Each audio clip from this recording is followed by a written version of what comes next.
গণহত্যার অভিযোগে শেখ হাসিনা সহ জড়িতদের আন্তর্জাতিক অপরাধ ট্রাইব্যুনালে বিচার হবে জানালেন আইন উপদেষ্টা। গুমের অভিযোগে শেখ হাসিনা সহ ২৬ জনের বিরুদ্ধে মামলা, গুলিতে ৯ শিশুর মৃত্যু তদন্ত চেয়ে করা রিটের আদেশ কাল। আটকের পর ডিবিতে আনিসুল হক সালমান, ৭ দিনের রিমান্ডও চাইবে পুলিশ, যে কোনো সময় তোলা হতে পারে আদালতে। ছাগলকাণ্ড সহ সব অর্থ পাচারে বিচার হবে জানালেন অর্থ উপদেষ্টা। ৬ মাসের মধ্যে মূল্যস্ফীতি নিয়ন্ত্রণের আশা গভর্নরের। এবং ১ মাস পর বন্ধ সারা দেশের পুরোদমে খুলেছে প্রাথমিক বিদ্যালয়, প্রথম দিনে অনেকটাই কম শিক্ষক শিক্ষার্থীর উপস্থিতি।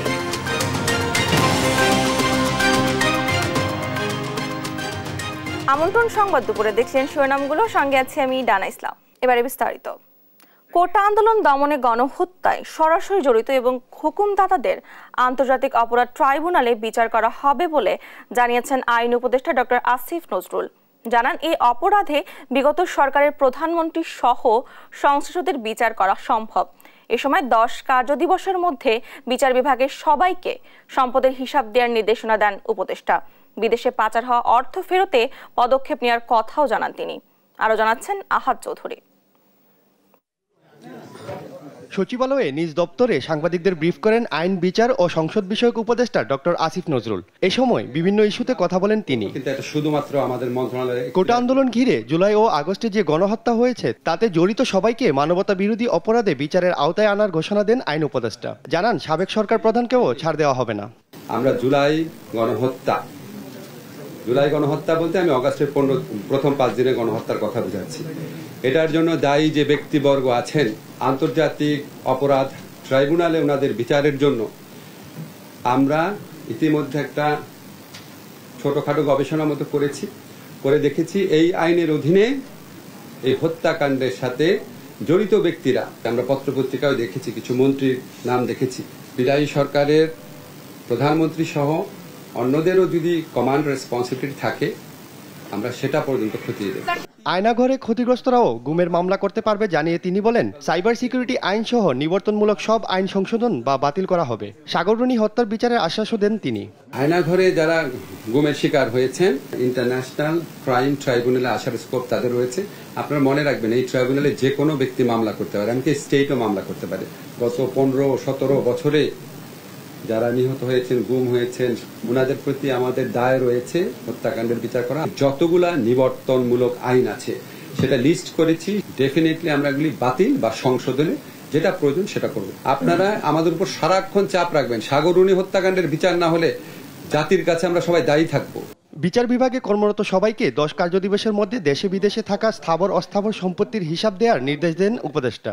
সকল বিচার বিভাগীয় কর্মকর্তা এবং তাদের পরিবারের সদস্যদের দেশে বিদেশে অবস্থিত স্থাবর অস্থাবর সম্পত্তির হিসাব বিবরণী আগামী 10 কর্মদিবসের মধ্যে দাখিল করার নির্দেশ দিয়েছি। কোটা আন্দোলন ঘিরে সব মামলায় চলতি মাসেই প্রত্যাহারের ঘোষণাও দেন আইন উপদেষ্টা। আহাদ চৌধুরী, দেশ টিভি, ঢাকা।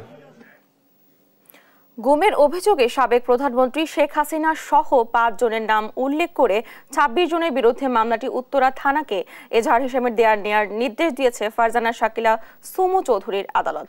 এর আগে বুধবার ঢাকা সিএমএম আদালতে এই মামলা দায়ের করা হয়। শুনানি শেষে উত্তরা পশ্চিম থানায় মামলাটি এজাহার হিসেবে গ্রহণের নির্দেশ দেন আদালত। মামলায় সাবেক স্বরাষ্ট্রমন্ত্রী আসাদুজ্জামান খান, সাবেক আইনমন্ত্রী আনিসুল হক, সাবেক আইজিপি শহীদুল হক ও সাবেক র্যাব ডিজি বেনজির আহমেদকেও আসামি করা হয়েছে। এছাড়াও মামলায় আসামি করা হয়েছে র্যাবের অজ্ঞাত আরও 25 সদস্যকে।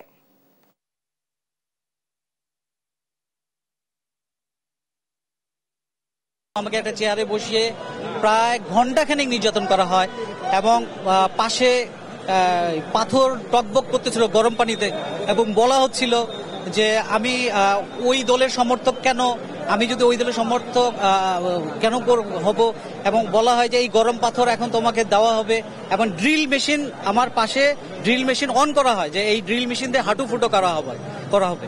তো যাই হোক, এই ধরনের নির্মম নির্যাতন ওখানে চলে, টানা 2-4 দিন আমার উপরে চলে এই অত্যাচার। একটা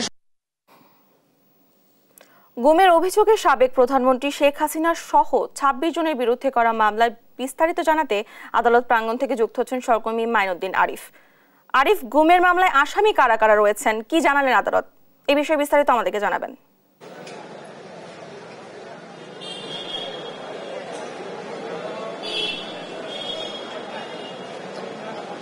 ডানা, আমি এই মুহূর্তে আদালতে আছি। এর আগেও জানিয়েছিলাম আজকে প্রধানমন্ত্রী শেখ হাসিনাকে আসামি করে মোট 2টি মামলা করা হয়েছে। একটি মামলা করা হয়েছে গুমের, একজন অ্যাডভোকেটকে গুম করা হয়েছে। সে গুমের বিরুদ্ধে মামলা করেছেন স্বয়ং অ্যাডভোকেট নিজেই, সোহেল রানা নামে একজন ব্যক্তি, যেখানে 5 জনকে আসামি করে আরো 20 থেকে 25 জনকে অজ্ঞাত আসামি করা হয়। আর এই অজ্ঞাত আসামিরা রয়েছে র্যাবের যেসব কর্মকর্তারা আছে তারা। এছাড়া র্যাবের ডিজি তখনকার বেনজির আহমেদ, তার বিরুদ্ধে মামলা করা হয়েছে, এবং যিনি পুলিশ প্রধান ছিল, এবং আইনমন্ত্রী, স্বরাষ্ট্রমন্ত্রী, প্রধানমন্ত্রী তো এখানে আছে। আরেকটি মামলা করা হয়েছে হত্যা মামলা, যেটিও আদালত এজাহারভুক্ত করে তদন্তের নির্দেশ দিয়েছে আদালত থানাকে। সেখানে 24 জনকে আসামি করা হয়েছে। প্রধানমন্ত্রী শেখ হাসিনাকে সে মামলায় প্রধান আসামি করা হয়েছে।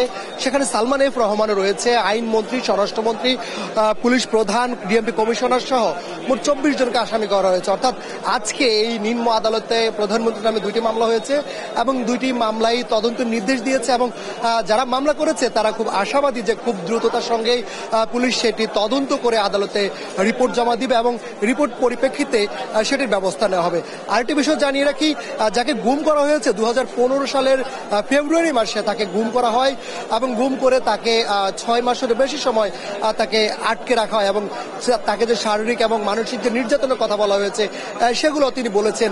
বিভিন্ন প্রকার নির্যাতন করে এক প্রকার মেন্টালি তাকে পাগল সাজিয়ে তাকে সেখান থেকে বের করা হয়, এবং এরপরে তিনি বের হয়েছেন। এবং তিনি আজকে বলেছেন যে বাংলাদেশের আদালতে তিনি যেমন কি মামলা করেছেন সেখানে তিনি ন্যায় বিচার পাবেন, যেহেতু এখন আইনের স্বাধীনতা রয়েছে।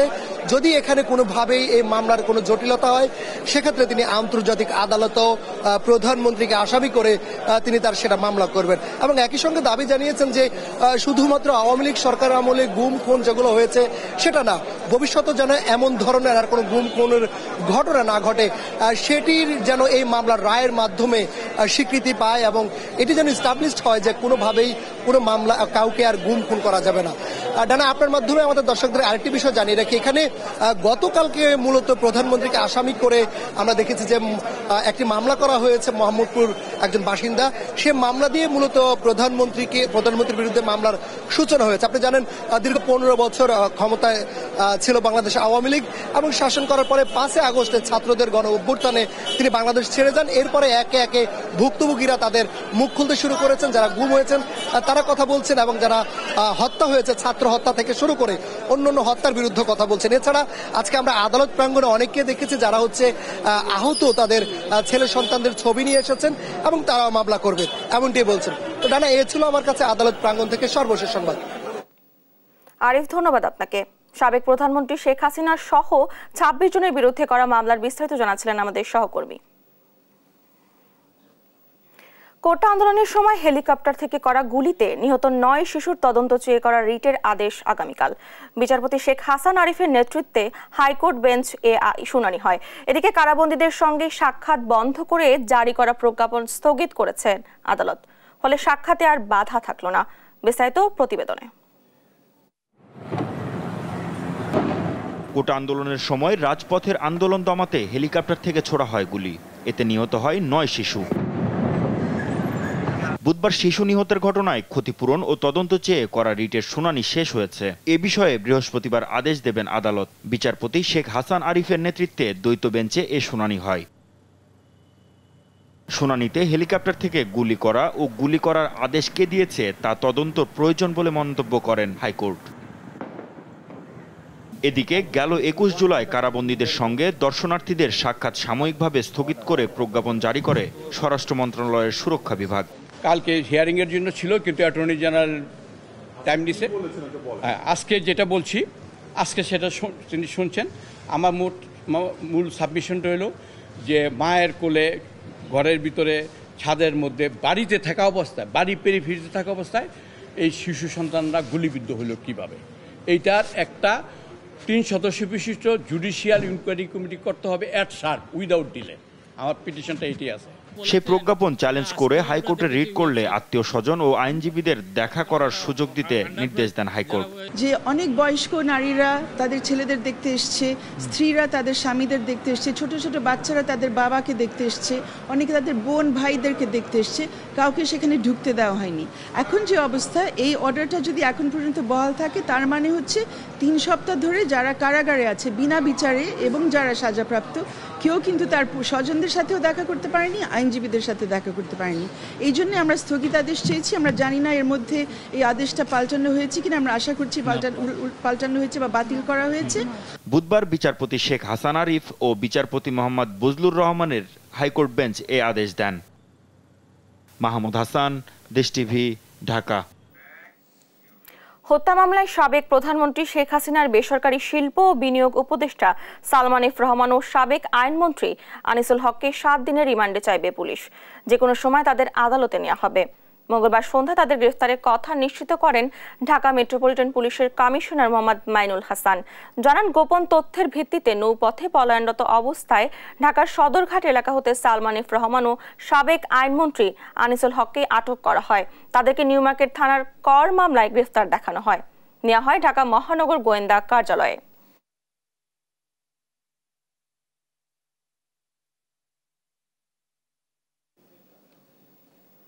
সাবেক উপদেষ্টা সালমান এফ রহমান ও সাবেক আইনমন্ত্রী আনিসুল হককে রাখা হয়েছে ডিবি কার্যালয়ে।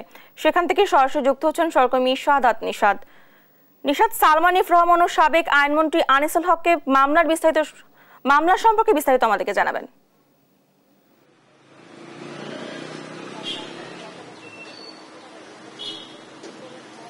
জি, যেমনটা বলছিলেন আপনি, আসলে আজকে কিন্তু সকাল থেকেই কিন্তু এই ডিবি কার্যালয় থেকে সালমান এফ রহমান এবং যে সাবেক যে আইনমন্ত্রী আনিসুল হক দুজনকেই এই ডিবি কার্যালয় থেকে আদালতে নেওয়ার কথা রয়েছে।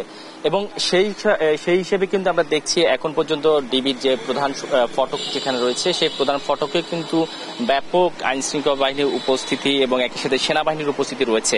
অর্থাৎ গতকালকে তাদেরকে গ্রেপ্তার করা হয়েছে সাবেক প্রধানমন্ত্রী শেখ হাসিনার যে শিল্প বিনিয়োগ উপদেষ্টা সালমান এফ রহমান এবং সাবেক আইনমন্ত্রী আনিসুল হককে সদরঘাটের লঞ্চ টার্মিনালে সেখান থেকে তাদেরকে গ্রেপ্তার করা হয় এবং গ্রেপ্তারের পরে তাদেরকে যে দুজনকে দুটি মামলায় গ্রেপ্তার করা হয়েছে। এবং সে মামলাটা মূলত গত 16 জুলাই যে বৈষম্য বিরোধী ছাত্র আন্দোলনের সেখানে যে সংঘর্ষের ঘটনা ঘটেছে সেখানে ইন্ধনদাতা হিসেবে তাদেরকে গ্রেপ্তার করা হয়েছে। তো এখন পর্যন্ত আমরা ডিবি কার্যালয়ে যে তথ্য পেয়েছি তাদেরকে ঠিক আর একটা দিকে এখান থেকে বের করে নেওয়ার সম্ভাবনা রয়েছে এবং তারপর পরে তাদেরকে সিএমএম আদালতে নেওয়া হবে এবং সেখানে আসলে তাদের কি শাস্তির বিষয়টি আসবে এবং সেক্ষেত্রে তাদেরকে রিমান্ডও দিতে পারে। আমরা যতটুকু পুলিশের মাধ্যমে জেনেছি পুলিশ তাদেরকে রিমান্ড চেয়েছে এবং সেই প্রেক্ষিতে কিন্তু তাদের রিমান্ড দিতে পারে এবং এই বিষয় নিয়ে কিন্তু এখন সবচেয়ে বেশি আলোচনা রয়েছে। সালমান এফ রহমান এবং আনিসুল হক দুজনেই সাবেক এমপি ছিল এবং এমপি থেকেই সাবেক আইনমন্ত্রী আনিসুল হক তিনি মন্ত্রী হয়েছেন, আইনমন্ত্রী হয়েছেন এবং সালমান এফ রহমান সাবেক প্রধানমন্ত্রী শেখ হাসিনার বিনিয়োগ উপদেষ্টা হয়েছেন এবং সেক্ষেত্রে কিন্তু তখনও তার বিরুদ্ধে অভিযোগ ছিল যে তিনি কেন্দ্র দখল করে এমপি হয়েছেন এবং একই সাথে 15 বছরে তারা আর্থিক খাতে বিভিন্ন নজিরবিহীন দুর্নীতি লুটপাটের বিভিন্ন তথ্য কিন্তু একেবারে সাধারণ মানুষের জনসম্মুখে এবং একই সাথে আইএফআইসি ব্যাংক থেকে শুরু করে আইএফআইসি ব্যাংকও কিন্তু তার দখলে কিন্তু ছিল এবং সেই সাথে বেক্সিমকো গ্রুপের মাধ্যমে তিনি ব্যাপকভাবে কিন্তু সুবিধা দিয়েছিলেন। তো সবকিছু মিলিয়ে এখন যে ডিবি কার্যালয়ের যে পরিস্থিতি, ডিবি কার্যালয় থেকে কিছুক্ষণের মধ্যে তাদেরকে বের করা হবে এবং সেই ক্ষেত্রে যে প্রস্তুতি নেওয়া দরকার সেই প্রস্তুতি ডিবি কার্যালয় থেকে নেওয়া হয়েছে। তো এই ছিল ডিবি কার্যালয় থেকে আমার কাছে থাকা সবশেষ খবর। সাবেক উপদেষ্টা সালমান এফ রহমান ও সাবেক আইনমন্ত্রী আনিসুল হককে রাখা হয়েছে ডিবি কার্যালয়ে। সেখান থেকে সরাসরি যুক্ত ছিলেন আমাদের সহকর্মী। মূল্যস্ফীতি নিয়ন্ত্রণে অর্থের সদ্য ব্যবহারের কথা উল্লেখ করে অর্থ পরিকল্পনা উপদেষ্টা ডক্টর সালেহউদ্দিন আহমেদ বলেছেন, অর্থের অপচয় রোধে সমন্বয় প্রয়োজন। দুর্নীতি ও অর্থ পাচারের বিষয়ে ব্যবস্থা নেওয়ার কথাও জানান তিনি। আর বাংলাদেশ ব্যাংকের নতুন governor doctor Ahsan H Mansur জানান, রিজার্ভের সংকট থাকায় হিসেব করেই আমদানি ব্যয় নির্ধারণ করা হবে। তৌফিক মাহমুদ মুন্নার সহায়তায় আরো জানাচ্ছেন আহাদ চৌধুরী। রিজার্ভের সংকট আছে। বুধবার সচিবালয়ের নিজ দপ্তরে সাংবাদিকদের সাথে কথা বলেন অন্তর্বর্তীকালীন সরকারের অর্থ ও পরিকল্পনা উপদেষ্টা ডক্টর সালেউদ্দিন আহমেদ।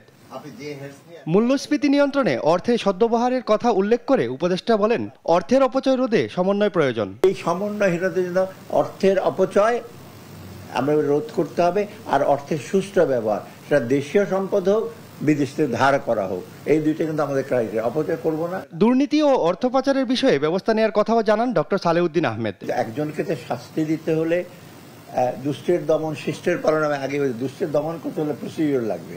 আমার বিশেষ ক্ষমতা ডিসকাশন না, এটা চ্যালেঞ্জ করবো, আমাকেও বলবে। আর শিষ্টের পালনের ওটা প্রসেস আছে, তাই না? ভালো কাজ করলে আমি আমার পকেটে টাকা দিয়ে দিলাম, কিন্তু সরকারি কোষাগার থেকে তো টাকা দিয়ে দেওয়া হয়। পরে কথা বলেন বাংলাদেশ ব্যাংকের নতুন governor doctor Ahsan H Mansur. Reserve সংকটের কথা উল্লেখ করে তিনি বলেন, সব হিসেব করেই আমদানি ব্যয় নির্ধারণ করা হবে। রিজার্ভের সংকট আছে, সংকট ওভারনাইট যাবে না, এটাকে আমরা দেখব। আমি এখন বাংলাদেশ ব্যাংকে যাই নাই, আমাদের হিসাব করতে হবে যে আমরা কতখানি সাপ্লাই দিতে পারি বাজারে। একটা যাতে ট্রানজ্যাকশনাল ফ্লো যেটাকে আমরা বলি, সেটাকে মেনটেন করে একটা ব্যালেন্সড ওয়েতে, মানে কি বলবো, একটা সংকীর্ণ পথ, খুব সাবধানে হাঁটতে হবে, কিন্তু হাঁটতে হবে এবং সামনের দিকে যেতে হবে। রিজার্ভ বাড়াতে উন্নয়ন সহযোগীদের সঙ্গে আলোচনা করার কথাও জানান বাংলাদেশ ব্যাংক গভর্নর। আহাদ চৌধুরী, দেশ টিভি, ঢাকা। সাবেক পুলিশ প্রধান ও গোয়েন্দা প্রধান হারুনা রশিদ সহ 16 পুলিশ কর্মকর্তার বিরুদ্ধে পৃথক 2টি মামলার আবেদন করেছে বিএনপি। এদিকে গণহত্যার দায়ে সাবেক প্রধানমন্ত্রী শেখ হাসিনাকে দেশে ফিরিয়ে এনে বিচারের দাবিতে রাজধানীর বিভিন্ন এলাকায় বিক্ষোভ মিছিল ও অবস্থান কর্মসূচি পালন করেছে বিএনপি ও সহযোগী অঙ্গ সংগঠন। বিস্তারিত সাইফুল রিপনের প্রতিবেদনে। দেশব্যাপী গণহত্যার অভিযোগে সাবেক প্রধানমন্ত্রী শেখ হাসিনার ফাঁসির দাবিতে রাজধানীর মালিবাগ এলাকায় বিক্ষোভ মিছিলের আয়োজন করে জাতীয়তাবাদী যুবদল। এ সময় যুবদলের নেতারা অভিযোগ করেন, ক্ষমতা চিরস্থায়ী করতে আইনশৃঙ্খলা বাহিনীকে জনগণের মুখোমুখি দাঁড় করিয়েছিল আওয়ামী শাসক গোষ্ঠী। তারা মনে করেছিল এই সকল হত্যাকাণ্ডের মধ্য দিয়ে ভবিষ্যতে তারা চিরকালের জন্য বাংলাদেশের ক্ষমতাকে পাকাপোক্ত করে ফেলবে, বাংলাদেশের মানুষের মুখোমুখি দাঁড় করে দিয়েছিল রাষ্ট্রের বিভিন্ন সংস্থাকে। সভা থেকে আমরা যে হত্যাকাণ্ড হয়েছে সেই হত্যাকাণ্ডের জন্য আমরা শেখ হাসিনার ফাঁসি কামনা করছি। দেশ ছেড়ে পালিয়ে গেলেও স্বৈরাচারী শেখ হাসিনাকে দেশে ফিরিয়ে এনে পিলখানা, হেফাজতের সমাবেশ, ছাত্র আন্দোলন সহ বিভিন্ন সময়ে মানুষ হত্যার দায়ে বিচারের দাবি জানান নেতারা। সেনা অফিসারদের এই আওয়ামী সরকার হত্যা করেছে বিডিআর পিলখানায়, সাংবাদিক সাগর রনিকে অত্যন্ত নির্মমভাবে হত্যা করেছে, ইলিয়াস আলী সহ অসংখ্য নেতা কর্মীকে খুন করেছে, হেফাজতের শাপলা চত্বরে অসংখ্য আলেমকে হত্যা করেছে। প্রত্যেকটি হত্যার বিচার আমরা দাবি করছি। যেই সমস্ত আওয়ামী মন্ত্রী এবং প্রধানমন্ত্রী, অবৈধ প্রধানমন্ত্রী এই হত্যাকাণ্ডে জড়িত, তাদের প্রত্যেককে আইনের আওতায় এনে তাদেরকে বিচার নিশ্চিত করতে হবে। আমরা তাদের ফাঁসির দাবি চাই। এদিকে 2022 ও 24 সালের জুলাইয়ে বিএনপির পল্টন কার্যালয়ে লুটপাট, ডাকাতি, অস্ত্র উদ্ধারের নাটক সহ বিএনপি নেতা কর্মীদের হয়রানি, নির্যাতন, হামলা মামলার বিরুদ্ধে আইনগত ব্যবস্থা নিয়ে পল্টন থানায় পৃথক 2টি মামলা দায়ের করেন বিএনপির মামলা ও তথ্য সংরক্ষণ কর্মকর্তা সালাউদ্দিন খান। রিজভী আহমেদের রুমের কক্ষে রাখে 3টি অবৈধ অস্ত্র, গোলাবারুদ সহ, এবং আমাদের যে 3য় তলায় আপনার অবৈধভাবে শতাধিক বোম রাখে, এইগুলা রেখে তারা পরে যায় নাটক সাজিয়ে পরে আবার পুনরায় প্রবেশ করে কারেন্ট অফ করে দিয়ে প্রবেশ করে ওইগুলো নিয়ে চলে যায়। এই সংক্রান্ত বিষয়ে তারা যে অবৈধভাবে অস্ত্র মজুদ রাখলো, অবৈধভাবে অস্ত্র বহন করলো, অবৈধভাবে বিস্ফোরক ঘটালো, আমাদের সামনে নিজেরাই বোম বিস্ফোরণ ঘটায়, ককটেল বিস্ফোরণ ঘটায়, জিনিসপাতি চুরি করে নিয়ে তারা যে গেল, সে বিষয়ে একটা আমরা মামলা করার জন্য এসেছি। আর ওই ডাকাতি করে নিয়ে গেছিল 22 সালে, তার একটা 2টো মামলার এফআইআর নিয়ে এসেছি। আওয়ামী লীগ সরকারের শাসনামলে দেশ জুড়ে ঘটে যাওয়া সব হত্যাকাণ্ডের তথ্য প্রমাণ নিয়ে বিএনপির পক্ষ থেকে মামলার প্রস্তুতি চলছে বলেও জানিয়েছে দলটি। সাইফুল রিপন, দেশ টিভি, ঢাকা। সরকার পতনের পর ধীরে ধীরে স্বাভাবিক হয়ে এসেছে দেশের যোগাযোগ ব্যবস্থা। সড়কের পর কাল থেকে চলাচল করবে আন্তনগর ট্রেনও। শৃঙ্খলা ফেরাতে সড়কে নেমেছে ট্রাফিক পুলিশ, রয়েছে শিক্ষার্থী, স্বেচ্ছাসেবীরাও। শহীদুজ্জামান সাকিবকে সাথে নিয়ে কায়েস রহাতের রিপোর্ট। বুধবার সকাল থেকে রাজধানীর বিভিন্ন পয়েন্টে পুলিশকে স্বতঃস্ফূর্তভাবে কাজ করতে দেখা যায়। নতুন করে কাজে ফিরে সবার আন্তরিক সহযোগিতা পাওয়ার কথা জানান তারা। কৃতজ্ঞতা জানান শিক্ষার্থীদের প্রতি। আসছি, সবাই আমাদের সাধারণ গ্রহণ করছে এবং তারা আমাদের সহযোগিতা করছে, আমরাও তাদের সহযোগিতা করছি। তাদেরকে ধন্যবাদ জানাচ্ছি, তারা খুব ভালোভাবে আমাদের অনুপস্থিতিতে তারা ভালো কাজ করছে। এখানে ছাত্রদেরকে ধন্যবাদ জানাই। বাংলাদেশ ছাত্রছাত্রীরা আমাদের ট্রাফিক কাজটা করে দেখাই দিছে, তারাও পারে। ট্রাফিক পুলিশ সড়কে ফেরায় স্বস্তি জানান সাধারণ যাত্রীরা। রাস্তাঘাট মোটামুটি ভালো হচ্ছে, শান্তশিষ্ট আছে, পুলিশ প্রশাসনকে টাকা পয়সা দিতে হয় না, গাড়ি চালায় অনেক মজা পাইতেছি। শিক্ষার্থীরা তো ভালো, ট্রাফিক পুলিশ আগের চেয়ে অনেক ভালো হয়েছে আর কি। এদিকে 13ই আগস্ট চালু হয় স্বল্প পাল্লার কমিউটার ও লোকাল ট্রেন। যাত্রীর চাপ তুলনামূলক কম থাকলেও নেই কোনো অনিয়ম, শিডিউল মেনেই চলাচল করছে ট্রেন। ট্রেন ঘোষণার সাথে সাথেই চলে আসছে, দ্যাটস বিন মানে জাস্ট অন টাইম আসছে মেবি। প্রায় 1 মাস বন্ধ থাকার পর ট্রেন চালু হওয়ায় আনন্দিত রেল যাত্রীরা। ট্রেন চালু হওয়া শুরু হয়েছে, কাল আমি এই ট্রেনে আইছি, আজকে আবার ফেরত যাচ্ছি রাজশাহী এক্সপ্রেসে। আমরা অনেক খুশি ট্রেন চালু হয়। বৃহস্পতিবার থেকে চলাচল করবে সব রুটের আন্তনগর ট্রেন।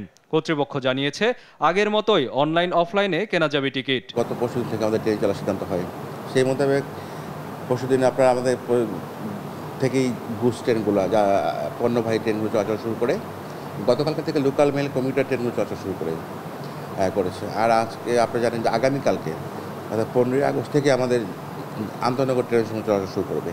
সব চ্যালেঞ্জ মোকাবেলা করে যোগাযোগ ব্যবস্থা স্বাভাবিক হয়ে আসায় অর্থনৈতিক কর্মকাণ্ড দ্রুতই আগের অবস্থায় ফিরবে বলে মনে করছেন সংশ্লিষ্টরা। কায়েস রাহাত, দেশ টিভি, ঢাকা। বৈষম্য বিরোধী ছাত্র আন্দোলন ঘিরে প্রায় 1 মাস বন্ধ থাকার পর খুলেছে প্রাথমিক বিদ্যালয়। তবে প্রথম দিনে কোমলমতি শিক্ষার্থীদের উপস্থিতি ছিল কম। কয়েকদিনের মধ্যে উপস্থিতি বাড়বে বলে আশা শিক্ষকদের। সহকর্মীদের তথ্যচিত্রে সালমা জাহানের ডেস্ক রিপোর্ট। কোটা সংস্কার ও ছাত্র জনতার আন্দোলন ঘিরে প্রায় 1 মাস বন্ধ থাকার পর আজ সব প্রাথমিক বিদ্যালয় খুলেছে। উৎসব মুখর পরিবেশে নোয়াখালীতে শুরু হয়েছে প্রাথমিক বিদ্যালয়ের পাঠদান। তবে শিক্ষার্থীদের উপস্থিতি অন্য সময়ের তুলনায় কম। 5ই আগস্ট স্বৈরশাসক শেখ হাসিনার পতনের পর 6ই আগস্ট লক্ষ্মীপুরে প্রাথমিক বিদ্যালয় খুললেও উপস্থিতি কম ছিল। তবে এখন বেড়েছে কোমলমতি শিক্ষার্থীদের উপস্থিতি।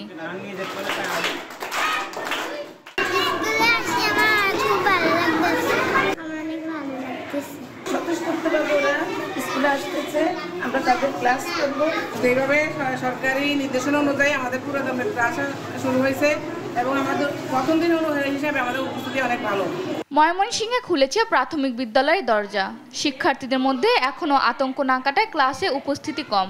শিক্ষকরা বলছেন হোম ভিজিটের মাধ্যমে শতভাগ উপস্থিতি নিশ্চিত করা হবে।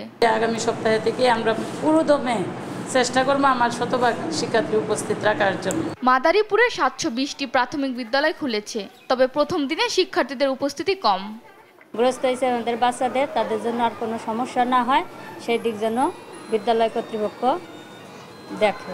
গত 17ই জুলাই পরবর্তী নির্দেশ না দেওয়া পর্যন্ত সব প্রাথমিক বিদ্যালয় বন্ধ ঘোষণা করা হয়। সালমা জাহান, নিউজ ডেস্ক, দেশ টিভি। বৈষম্য বিরোধী ছাত্র আন্দোলনের শিক্ষার্থীদের উপর হামলার অভিযোগ এসেছে বঙ্গবন্ধু শেখ মুজিব মেডিকেল বিশ্ববিদ্যালয়ের কতিপয় চিকিৎসক, কর্মকর্তা ও কর্মচারীর বিরুদ্ধে। প্রত্যক্ষদর্শীরা জানান, বিশ্ববিদ্যালয় প্রশাসনের সহযোগিতায় আওয়ামী লীগ ও ছাত্রলীগের নেতাকর্মীরা ভবনের ছাদ থেকে শিক্ষার্থীদের উদ্দেশ্যে ইট পাটকেল মারেন। আরও জানাচ্ছেন শাহিদুজ্জামান সাকিব। 4 আগস্ট সকাল 11টা। ধোঁয়ায় আচ্ছন্ন শাহবাগের বঙ্গবন্ধু শেখ মুজিব মেডিকেল বিশ্ববিদ্যালয়। রাজধানীর বিভিন্ন জায়গা থেকে এক দফা দাবিতে শাহবাগে জড়ো হচ্ছিলেন শিক্ষার্থীরা। সে সময় বিশ্ববিদ্যালয়ের উপাচার্য ভবন সংলগ্ন চত্বরের ভেতর থেকে শিক্ষার্থীদের উপর হামলার অভিযোগ ওঠে। জানা যায়, হামলাকারীরা আওয়ামী লীগ ও ছাত্রলীগের নেতাকর্মী ছিলেন। শিক্ষার্থীরা বিক্ষুব্ধ হয়ে বটতলা চত্বরে প্রবেশ করলে ছাদ থেকে অনবরত ইটপাটকেল ছোড়ার ছবিও হাতে এসেছে দেশ টিভির। সংঘর্ষের এক পর্যায়ে হাসপাতালের ভেতরে থাকা গাড়িতে আগুনও ধরিয়ে দেয় তারা। অবশ্যই ছাত্রলীগের আগুন লাগাইছে এই বঙ্গবন্ধু শেখ মুজিব করতে পারি, আমরা আগুন দিই নাই। এখানে আমরা শুধু ভিতরে ঢুকছি, তারা আমাদের দিকে বাইকে গেছে গা। ছাত্রলীগের বলা আগুন দিয়ে আমাদের নাম দিয়ে ধরা যাইতেছে। সন্ত্রাসীদের সাথে হামলায় সরাসরি অংশ নিতে দেখা যায় হাসপাতালের কিছু চিকিৎসক, কর্মকর্তা ও কর্মচারীকে। সেদিন আন্দোলনরত শিক্ষার্থীদের সাথে শাহবাগে উপস্থিত ছিলেন বৈষম্য বিরোধী ছাত্র আন্দোলনের সমন্বয়ক লুৎফর রহমান। পিজি হসপিটালের ভেতরে একদল মানুষ দৌড়দৌড়ি করছে। আমি যখন কাছে গিয়ে দেখি তাদের অনেকের গায়ে অ্যাপ্রন পরা, তখন আমি বুঝতে পারলাম যে তারা হচ্ছে চিকিৎসক বা হসপিটালের কোনো স্টাফ।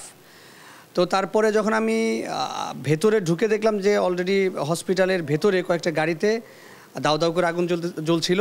এই অগ্নিকাণ্ড বা অরাজকতায় প্রত্যক্ষ সাপোর্ট দিয়েছে এবং সরাসরি অংশগ্রহণ করেছে হচ্ছে পিজি হসপিটালের কিছু চিকিৎসক স্টাফ। নাম প্রকাশে অনিচ্ছুক একাধিক চিকিৎসকের সাথে কথা বলে ঘটনার সত্যতা পাওয়া যায়। তারা জানান, শিক্ষার্থীদের উপর হামলার ঘটনায় সরাসরি মদত দিয়েছে বিশ্ববিদ্যালয় প্রশাসন ও আওয়ামী লীগপন্থী স্বাধীনতা চিকিৎসক পরিষদ সাসিপ নেতারা। এ বিষয়ে কথা বলতে বিশ্ববিদ্যালয়ের ভাইস চ্যান্সেলর অধ্যাপক ডক্টর দিন মোহাম্মদ নুরুল হকের অফিসে গিয়ে তাকে পাওয়া যায়নি। মুঠোফোনে কল করেও যোগাযোগ করা সম্ভব হয়নি। অফিসে আসেননি কোনো উপাচার্য ও প্রক্টরও। এদিকে শিক্ষার্থীদের উপর হামলার দায় স্বীকার করে বিশ্ববিদ্যালয় প্রশাসনকে পদত্যাগের দাবি জানিয়েছে চিকিৎসকরা। শাহিদুজ্জামান সাকিব, দেশ টিভি, ঢাকা।